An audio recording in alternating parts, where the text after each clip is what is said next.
Good afternoon, ladies and gentlemen. My name is Kelly Fitzpatrick, and I am the Vice Chair of the Board of Directors of BAM, Bioscience Association Manitoba, the voice of Manitoba's bioscience industry. BAM is a not-for-profit organization which supports its members across the province. Our members include biotechnology companies and others in the areas of agriculture, agri-food, clean tech, and health. We connect our members with key stakeholders and government officials by encouraging innovative partnerships. These collaborations start locally but often expand globally. We offer and support the success of our members through training opportunities and valuable resources. This helps the sector improve its skills, enhance research and development, and achieve commercial success. Our fourth speaker in our series on marketing in the time of COVID, Aaron Newnham. Aaron is the marketing partner of TMD, the Marketing Department of Winnipeg, which provides efficient advertising, marketing, and creative solutions for startups, small businesses, and growth-oriented companies. TMD and Aaron are very proud to provide high-quality, affordable marketing and creative solutions. TMD was established to help companies to provide stronger digital presence with reputation management, social media marketing, responsive websites, search engine optimization, review generation, and listing management strategies.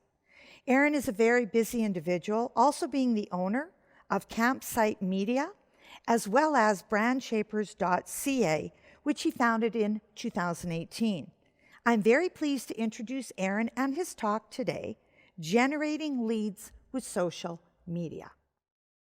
So hello everyone, and thank you for joining us today. My name's Aaron Newnham, and I'm going to be talking today about generating leads with social media.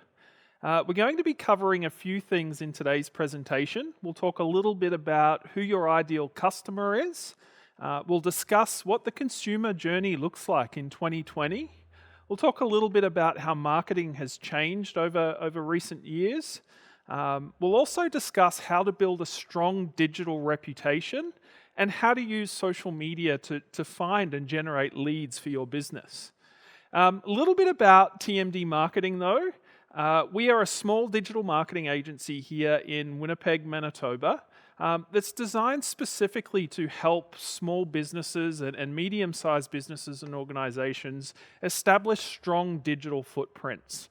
We deal with a lot of businesses who are just embarking on their journey into digital marketing.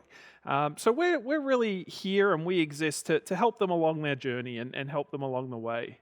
Our digital marketing services are really designed to allow businesses to connect with more customers and of course grow their online presence as well.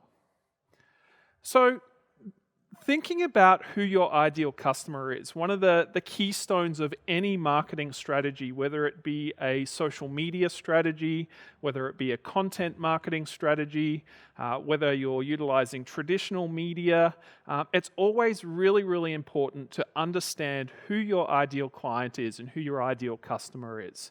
And one of the things that you can do to really refine that process first of all, is to develop what's called an elevator pitch. So what doing this will help you achieve is really refine your sales pitch and really refine who it is that you are, why you're different, and why a potential client should do business with you. One of the things that you should try is develop a really short, concise, and clear explanation of who you are, what you do, and how you differentiate yourself from competitors. So the next step in developing that buyer persona or understanding who your client is understanding what it is that you're selling.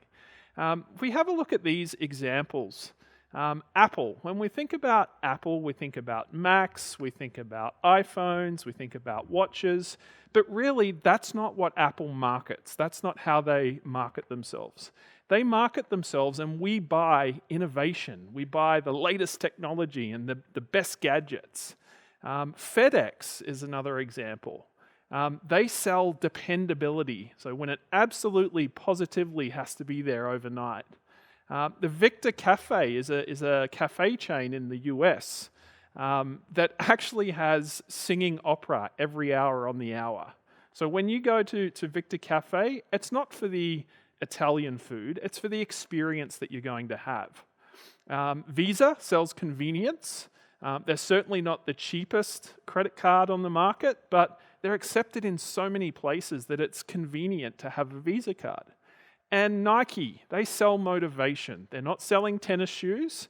They're selling, motivation. They're appealing to your emotional need to want to be fitter and to be healthier.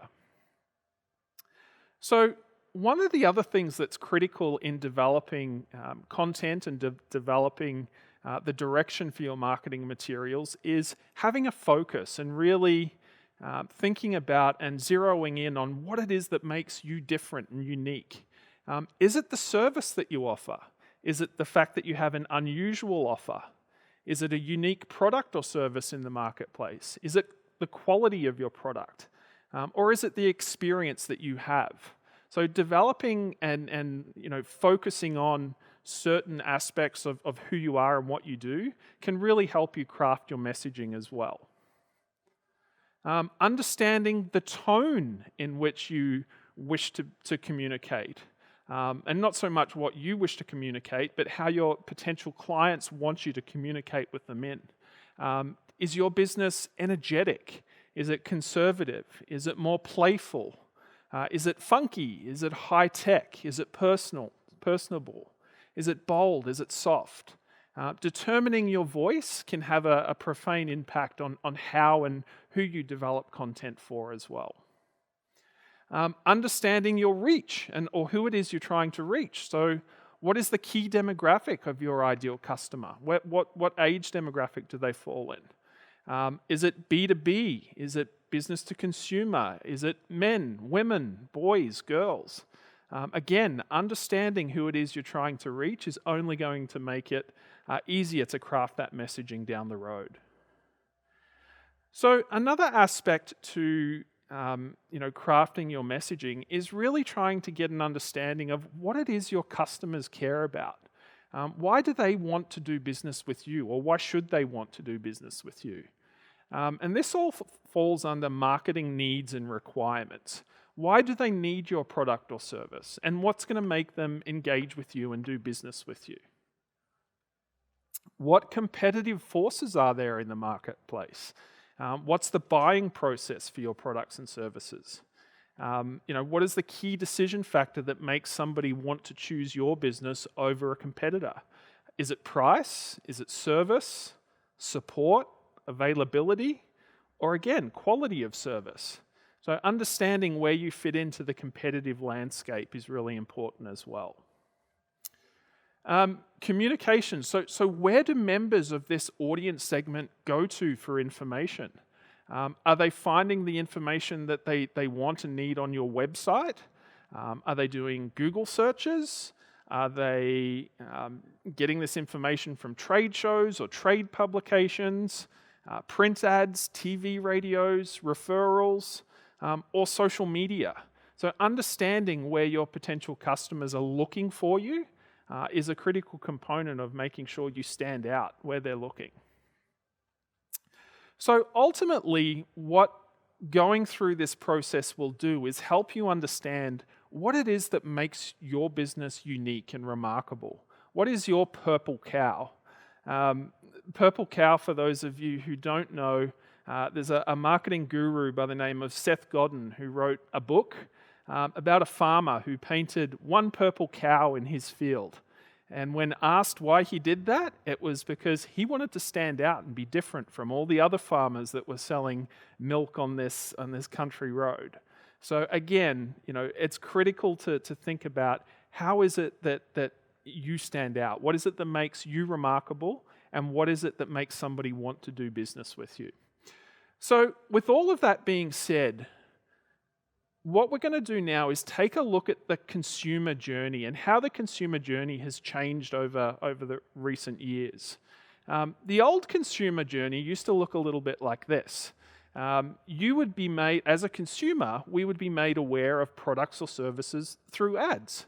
And those ads may have been in the newspaper or on the radio, or driving down the road and seeing a billboard. We'd see those ads, and that would generate awareness and stimulus. The next step is, if we were interested in what we saw, was we'd visit the business. So we'd either visit their website, or we would physically go and visit the business. And then the third step in the consumer journey is we'd share our experience. And generally with family and friends, we'd talk about the awesome purchase that we made, but we'd share our experience with those close to us. So that's what the old consumer journey used to look like. What it looks like now is a little bit different. So we're still made aware of products and services through traditional marketing and through advertising, but the very next thing that almost all of us do is pick up our phone and research and Google and look for more information. Only once we're satisfied with the information that we've found do we then make the decision to engage with the business. Now, again, that could be in the form of a physical visit or a visit to their website or a phone call. But the point there is we're educating ourselves before we've even decided to visit that business. And then we are still sharing our experiences about the business and the experiences that we've had, but we're sharing our experiences in different ways as well. We're sharing them on social media. We're leaving reviews on Google Reviews. We're writing posts about the experience that we've had. So we're sharing our experiences digitally now as well. Now, there's 2 points throughout today's consumer journey that Google has actually identified as being the most critical with respect to a potential customer deciding whether or not they're going to do business with you. The first point is findability. How easy is it to find information about your business and your products and your services online? That's a critical component. If people can't find you online, then the chance that they're going to want to do business with you is pretty slim. The other point in the consumer journey that Google's identified is critical is that post-purchase experience. So once a consumer finds you online, what information have they found? Is it credible? Is it positive? Does it lead them to want to do business with you? Do you have a decent review score in Google? Are people talking positively about you on social media? So the quality of the information that people find is an important aspect to whether they're going to do business with you in the future. So with that being said, it's really, really important to stand out where people are making decisions. 93% of businesses are found online, or 93% of businesses' information is found online. So it's critical to stand out where people are making decisions. Now, where you stand out is different for each industry.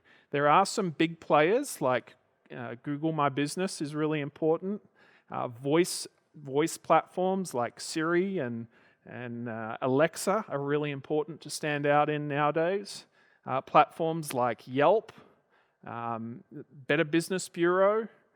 If you have industry-related business directories, it's important that you have listings on those as well. But the point here is it's critical to stand out where people are looking for your information. So there are quite a few different channels impacting the customer journey today. Obviously, awareness is very important. Findability is really important, so you need to make it easy for people to find you online. Reputation, so you need to make sure that the information people find is credible and leads them to want to do business with you.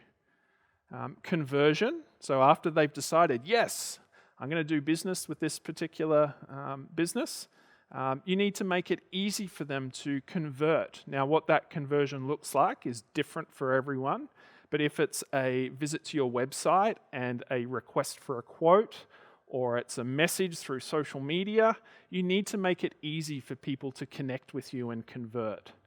And then, of course, advocacy. So once you've done business with a client and they're really happy with the service you've provided, it's important to try and encourage them to become advocates for your business as well. And again, that can be achieved through asking them to leave a review or share their experience on social media.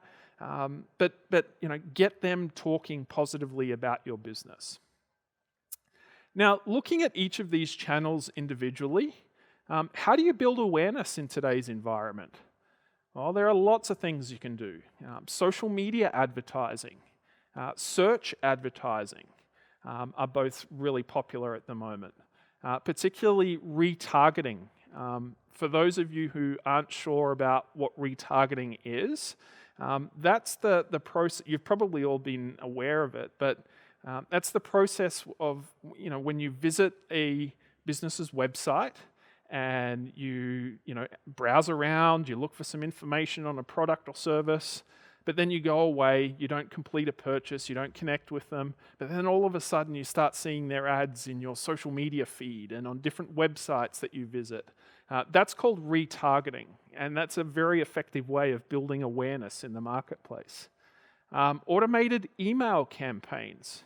So if you have a business relationship with somebody and they've given you permission to email them, sending out regular emails is a great way to build awareness for a product or service. Text marketing, loyalty programs, even short videos on YouTube or other video platforms. TV ads, billboard, online display advertising, more traditional print, radio, word of mouth. These are all great platforms to help you build awareness for your product or service. Once you've done that, though, again, you need to make it easy for people to find you. So there are different things that you can do to help with that. Things like organic search or SEO. So ensuring that your website ranks as well as it possibly can for those important keywords that people are using when they're looking for your products and services. Pay-per-click ads or Google ads.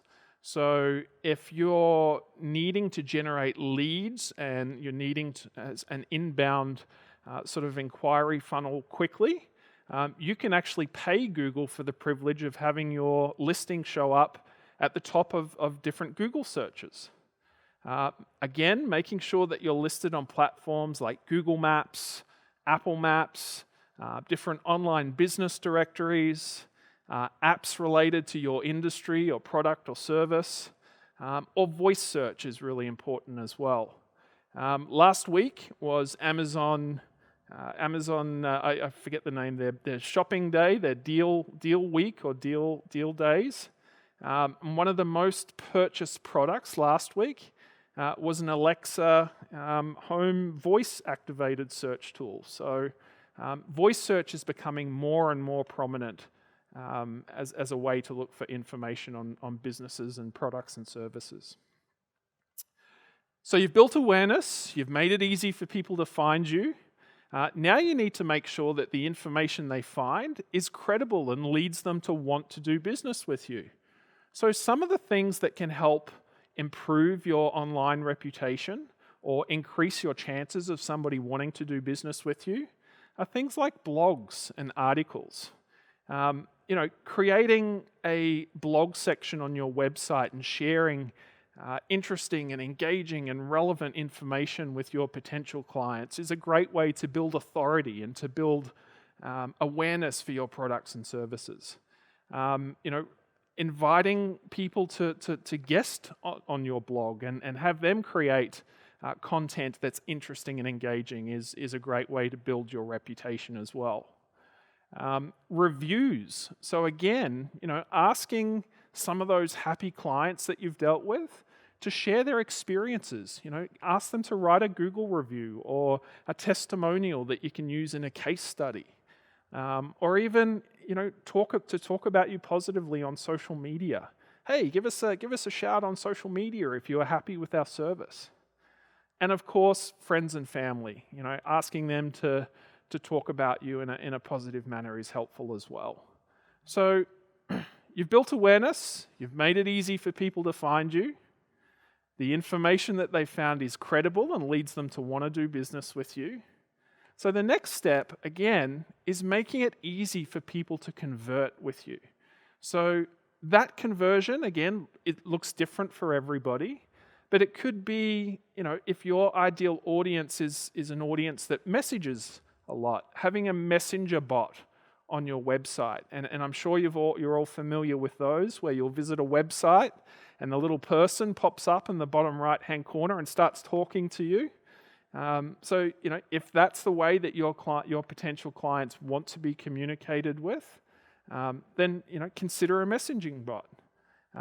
If it's an online booking form, make sure that it's prominently displayed on your website. If you prefer to call and actually speak with potential clients, make sure that you've got strong phone call buttons on your website. There are lots of things that you can do to improve the conversion process. And then again, advocacy. So you've built awareness, you've made it easy for people to find you, the information they found is credible and they say, yep, I'm going to do business with them. They land on your website, or you make it easy for them to convert, and you got the business, which is awesome. But now you need to try and turn those happy customers into advocates for your business. So again, encourage them to share their experience, share it on social media, write a review, discuss it with friends, or even ask them to guest blog posts for you. Ask them to write about their experience and share that on your website. The idea here is you're trying to use those happy customers to influence the next potential client to do business with you. So as you can see, there are lots of channels and different tactics that you can use to really improve the customer journey and to improve your chances of generating business throughout this customer journey. But one of the things you'll notice in almost every category is there's a fairly major social media component. And we're going to talk a little bit more about social media in a moment. Now, when building a digital footprint and building a digital presence, where is the smartest place to start? Well, it all starts with building a foundation. It's important to get your foundation built before you focus on promoting your business or services. So look at your website first. How easy is it for people to convert on your website? Do you make it easy for them to connect with you? If your target audience is an audience that prefers to use Messenger as a communication tool, do you have a messenger bot on your website? If your potential client needs to fill in a request for a quote form, how intuitive is that process? Is it easy for them to do that? So make sure that your website is optimized for conversion first. Then the next things that you should do simultaneously is work on improving your findability, so making sure that you're listed in all of those relevant business directories, that you're working on your SEO strategy so that you're showing up for those important keywords, but doing everything you can to make it easier for potential clients to find you. At the same time, create some awesome content so that when they do find you, the content that they find leads them to want to do business with you. So create some engaging and interesting blog posts that talk about your products and services. Invite those happy customers you've dealt with in the past to share their experience, but create some content designed to try and persuade the next potential client to do business with you. And again, advocacy. So at the same time that you're doing all this stuff, those clients that you are dealing with, ask them to share their experience. Ask them to create a blog post or share on social media.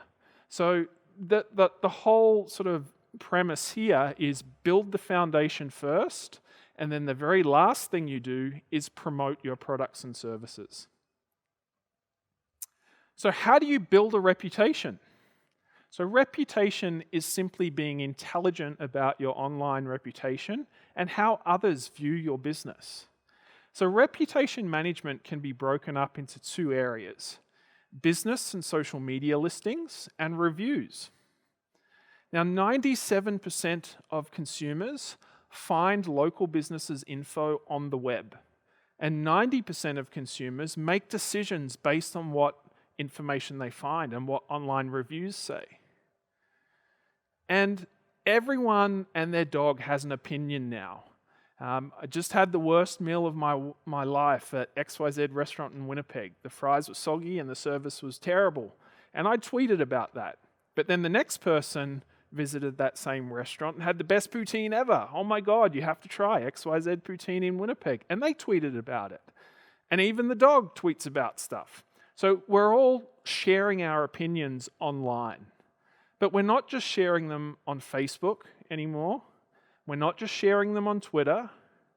We're sharing them in a bunch of different places. We're sharing them on platforms like TripAdvisor and Yelp and Google Reviews and Bing and Yahoo and Yellow Pages and Foursquare and Kijiji and Profile and weblocal.ca. There are tons and tons and tons of platforms out there where people are sharing their experience and sharing their experience with your business and your products and services. 2.23 billion users on Facebook, 490 million monthly page views on TripAdvisor, 171 million local reviews left on Yelp, 500 million tweets sent per day, and 4.2 billion posts are liked on Instagram every day. That's a lot of people sharing their experiences and sharing snippets of their lives on social media. So did you know that 2/3 of people are more likely to buy from you if they find positive comments about your business online? And half of those are less likely to buy if those comments are negative. So again, you can see the importance of making sure that the information people find online is credible and encourages them to want to do business with you. It needs to be positive. A 1-star improvement of a business's average Yelp score can actually have a direct impact on revenue by up to 6%. So, when you think about that, just improving your Google review or your Yelp score can improve revenue by up to 6%. So the fact is, consumers are controlling conversations now, and users trust user-generated content more than they trust traditional media.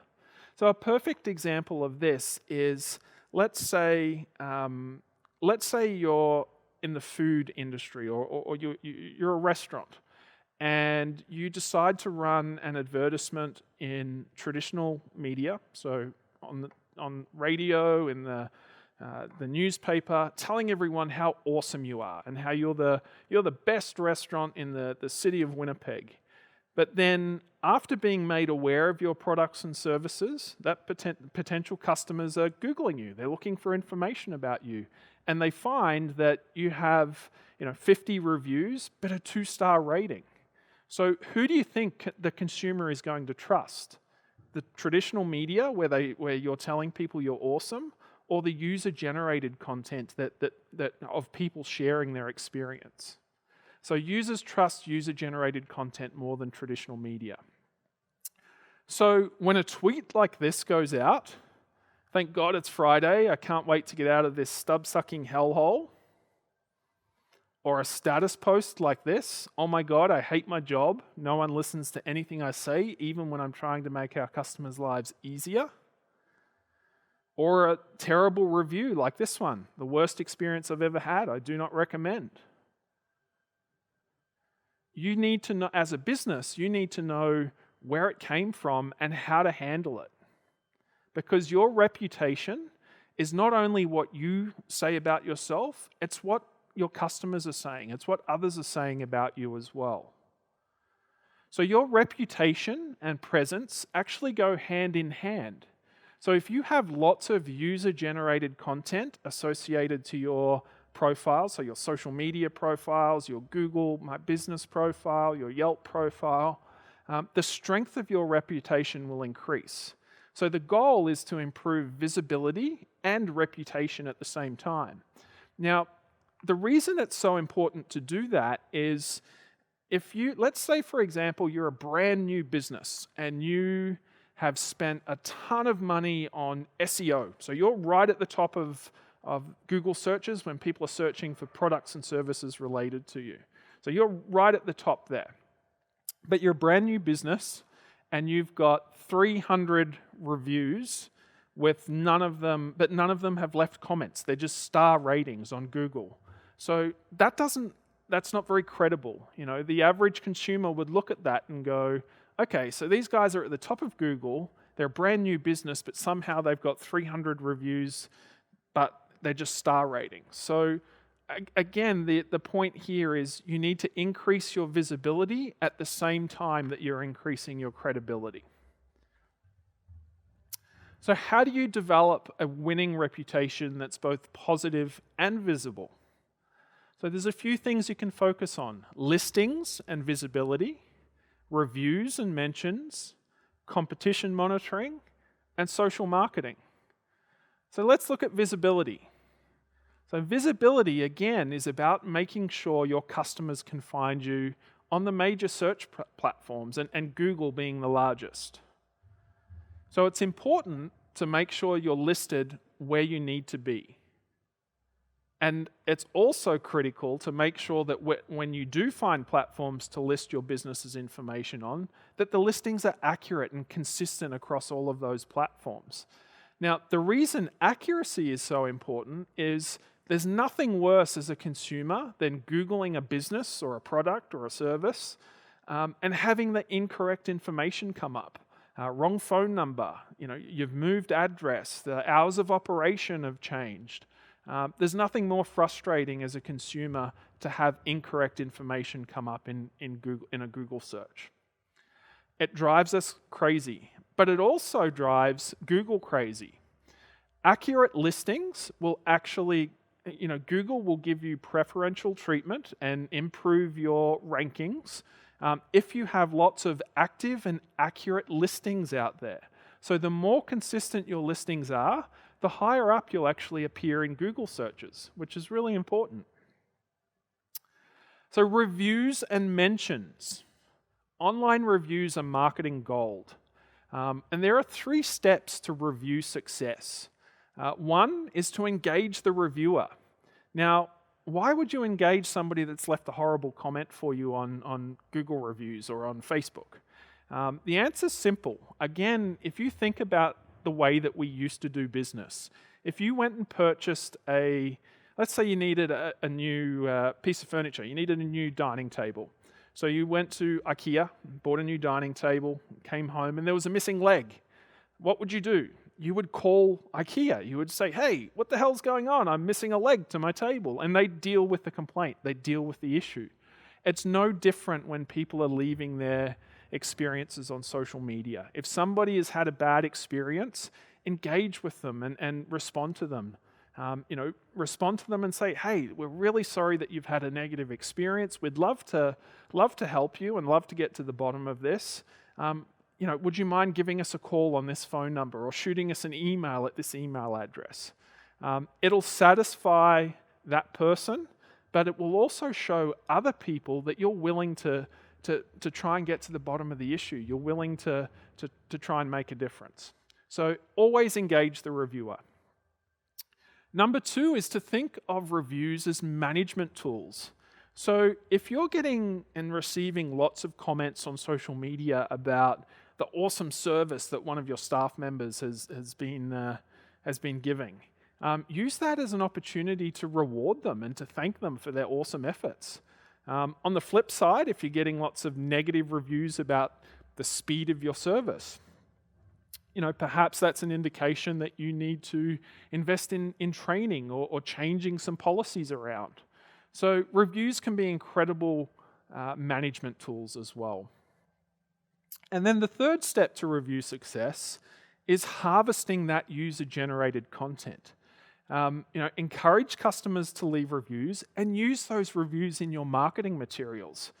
Publish them on your website, use them in your brochures and your marketing materials. So again, going back to that users trusting user-generated content more than traditional media, use those reviews to your fullest advantage.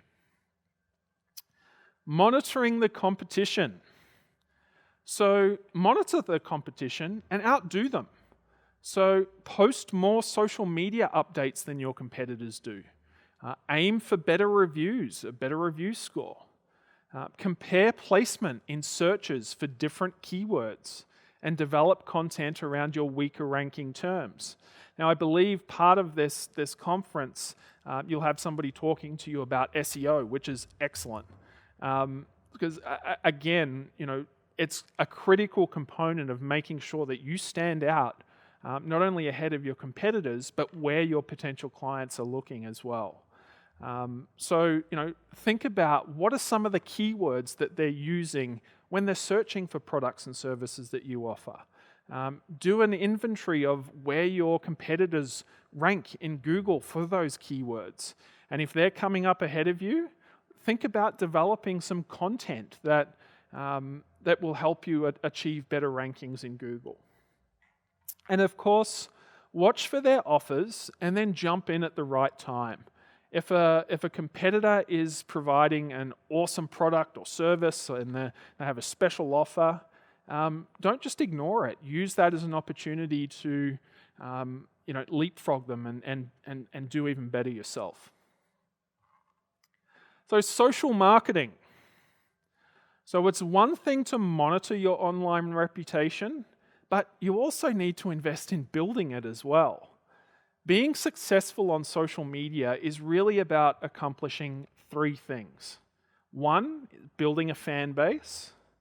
2, generating leads. And 3, using it for customer service.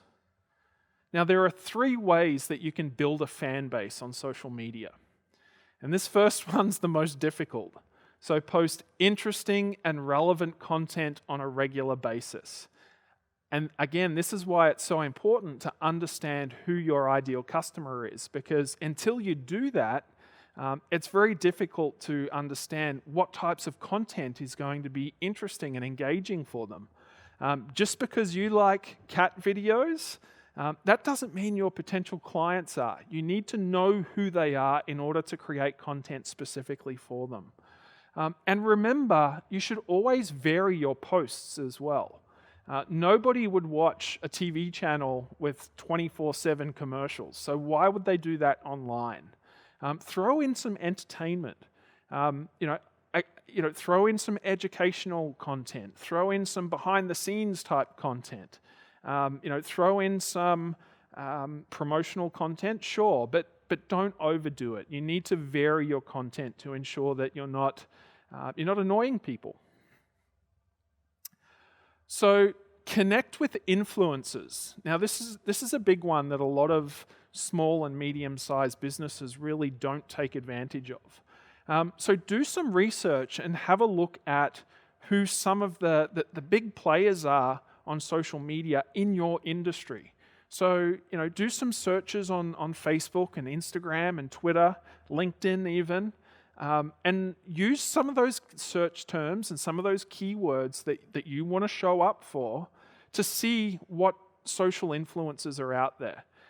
Once you've identified who they are, reach out to them and connect with them and say, hey, we've got this awesome product and our audiences align and there's some synergies there, so let's work together and maybe you can share one of our posts and we can share one of your posts. But look for influencers to engage with to help you spread the message about your products and services. Turn those influencers into ambassadors for your business. Create coupons, deals, even special offers that you only offer on social media or only offer on a specific platform. Maybe you create a Thursday Facebook deal. And the idea with creating coupons and deals and offers is to create some habitual visitation and to get people coming back over and over again. The more that they see your posts and they interact and engage with your posts, the better the chance you have of them sharing your posts. So try and create some content that turns your audience into habitual visitors. Now, having a fan base is awesome, but likes don't always equal new business. Besides, who's really going to like a pharmaceutical company or a bioscience company on Facebook anyway? But the key here is consumers are declaring their intentions every single day on social media. And those intentions can actually become real-time leads. Now, imagine you're a health food company who makes nutritional supplements. So, do you know how many people tweet about and talk about that on Twitter right now?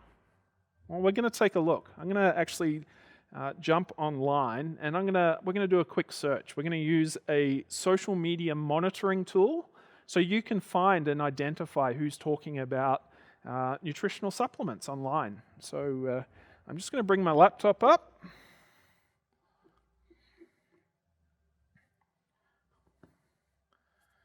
Okay. So one of the tools that we use as an agency, not only for ourselves but also our clients, is something that we call social marketing. And what social marketing allows us to do is actually listen for keywords that are being talked about online. So in this case, I actually typed in here supplements, and I've also put some filtering on that search and said, okay, here's my office address. I only want to receive searches that come up within a 25-mile radius of my business. So what this particular piece of software does is actually looks for anybody who has mentioned the word supplements within a 25-mile radius of my office, and it displays them in here. Okay, so this is a way that you can actually seek out and look for people who are talking about your products and services online. So let's have a quick look at some of these. Larry Updike is talking about immune boosting supplements. This person's talking about using vitamin D. This person's talking about their favorite remedies for bronchitis. So as a nutritional supplements company, this might be a great opportunity for you to actually reach out to these people and say, hey, we've got this awesome product or service. Here's a link to our website that'll show you some more information about it. Let's take a quick look at nutrition and see what comes up for nutrition. Okay, so again, we've typed in nutrition as a keyword. We've said we only want to see results from within a 25-mile radius of this location. So here are all of the tweets that people have made that use the word nutrition. So again, you can go through these and look for opportunities to reach out to these people. There are lots of different software platforms out there that will enable you to focus on and to find leads and look for information like this. The other thing I'm going to quickly show you here, and this is a terrific tool as well. Now there are lots of different reputation management tools and social media marketing tools available in the marketplace. Some of the more popular ones are platforms like Hootsuite is a very popular social media marketing tool. So it enables you to not only create awesome content and share it to multiple platforms, but it actually has some of those listening tools. So you can listen to what people are searching for and saying on social media. Sprout Social is another one that's really popular. HubSpot is a great marketing tool. This one we use is called Reputation Management. So I'm just going to quickly jump into mentions here. And what you'll see here is we've put in mentions. So whenever these keywords are mentioned online, so my name, our business name, and a variation of our business name, TMD Winnipeg, I want to be notified. I want to know when people are talking about me or my products or my services or my business name. So I've entered those in as search terms, And what actually happens is whenever somebody says one of those things, I'm sent an alert so that I can visit the dashboard and come and see when people are talking about our products and services, and then go through them one by one. So up here, we can see all the mentions that have been made recently just on the web. So on people's websites, perhaps it's a link to a news article, which is down here. So here's where we've shown up in different news on different news platforms. Blogs, if people have mentioned us in their blogs. On Facebook, so if people have mentioned those keywords on Facebook. Twitter, of course. And then LinkedIn. Instagram as well. So here are some examples of people mentioning us on Instagram. So there are lots of tools out there that help you sort of sort through all of the huge volumes of information on social media to look for people who are searching for your products and services. And those people, again, are generally at the point that they're ready to do business. So have a look at some of those tools and see if there's any that will work for you. So the last thing I'll show you in here before we jump back to the presentation is listings. Now, remembering that building a strong listing portfolio is going to help you achieve better rankings in Google, but it's also going to help you show up in more places that people are looking for your products and services. So I would suggest looking for a listing management tool, and there are lots of them out there, there are lots of them available, but look for a listing management tool that allows you to create one listing and distribute it to multiple platforms at the click of a button. And that's what this one does. So we can actually create a listing for your business, or for in this case, our business. We've created a listing, and then we've synced that listing with some of the key platforms out there that are important for our industry. So Google has actually identified 36 different sources that are important for our industry, or that are important for our business because of the industry that we're in, to be listed on. So platforms like Bing, Google, Glassdoor, Indeed, N49, Yelp, and of course, different social media sites, different online business directories, even, voice search platforms. So again, look for some of those listing tools, create a listing and distribute it to as many places as possible to make sure you're showing up where people are searching for your products and services. Okay, so we might jump back into the presentation now. We've only got a few slides left, so we're a little ahead of the curve. Excellent. So social media gives local businesses the opportunity to connect with nearby customers who are ready and willing to purchase right now. So what's the recap with all of this? One is that consumers control the conversation. Your business and your brand is no longer exclusively what you tell people it is. Today, brands are largely defined by the consumer experience. It's defined by those consumers sharing their experiences online. Monitoring your reputation isn't enough. You need to know what your customers are saying, as well as how to manage and build your reputation as well. So, look at investing into some of those monitoring platforms or different monitoring pieces of software that help you listen for keywords that people are talking about online. And make sure that you respond to and engage with those people as well. And then social media isn't just about generating lots of followers and getting lots of likes. It can also be used to generate leads and conduct customer service in order to gain gain return on investment. Now, the last thing I want to talk about is utilizing social media for customer service purposes.